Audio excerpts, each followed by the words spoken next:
Hi hello మీలో ఎంతమంది ఈ విధంగా ట్రై చేసి ఉంటారు చెప్పండి సమ్మర్లో. మేమైతే చిన్న ఉన్నప్పుడైతే మా ఇంట్లో మా అమ్మమ్మ గారు మంచిగా అంబలి అని చేసేది. దాన్ని రాగి జావతో చేస్తారండి. చాలా టేస్టీగా అంటే చాలా టేస్టీగా ఉంటుంది. మేము ఈతకి వెళ్ళిన తర్వాత మంచిగా రాగి జావ చేసి ఈ విధంగా పెట్టేది. అప్పుడు మేము మామిడి పండ్లు అక్కడ ఈతకై వెళ్ళి వచ్చినప్పుడు తీసుకొచ్చుకునే వాళ్ళమండి.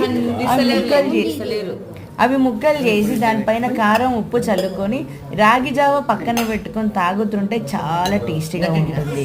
ఇది చాలా హెల్త్కి కూడా చాలా మంచిదండి. అందరూ రాగి జావ తాగితే బాగుంటుంది, కానీ చాలామంది రాగి జావ నచ్చదు.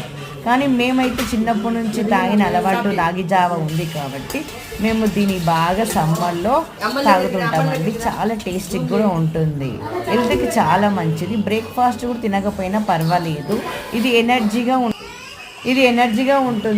అప్పుడప్పుడు ఇలాంటి సంఘటనలు చూసినప్పుడు చిన్నప్పుడు జ్ఞాపకాలతో మనకి ఎన్నో గుర్తులు బయటికి వస్తుంటాయి, కానీ ఇవన్నీ చాలా వరకు మర్చిపోతుంటారు.